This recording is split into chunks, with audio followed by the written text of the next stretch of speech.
ଦୁଃଖୀ ଦରିଦ୍ରର ପ୍ରକୃତ ବନ୍ଧୁ ବ୍ରଜମନହୀରା ଓ ସରପଞ୍ଚ ପୂଜା ମନହୀରା ତଲମରା ଜୁନାଗଡ଼ କଳାହାଣ୍ଡି। ପରିବର୍ତ୍ତନଶୀଳ ଦୁନିଆରେ ଋତୁ ପରିବର୍ତ୍ତନ ହେଲା ଭଳି ମଣିଷ ବି ବଦଳିଯାଏ ସମୟ ଅନୁସାରେ।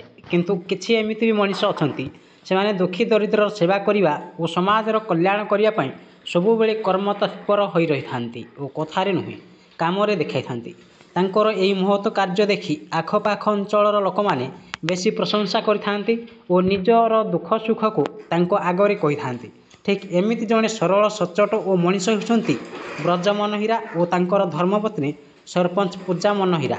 ଆଜି ଓଡ଼ିଶାର ଗାଁରୁ ସହରରେ ନୂଆବର୍ଷ ପାଳନ କରୁଥିବା ବେଳେ କଳାହାଣ୍ଡି ଜିଲ୍ଲା ଜୁନାଗଡ଼ ବ୍ଲକ ଅନ୍ତର୍ଗତ ତଲମଲା ପଞ୍ଚାୟତର ଲୋକମାନେ ଆସି ଓ ପଞ୍ଚାୟତର ସଭ୍ୟ ସଭ୍ୟା ମିଶି ସରପଞ୍ଚ ପୂଜା ମନହୀରା ଓ ବ୍ରଜ ମନହୀରାଙ୍କୁ ମାଲ୍ୟାର୍ପଣ କରିଥିଲେ।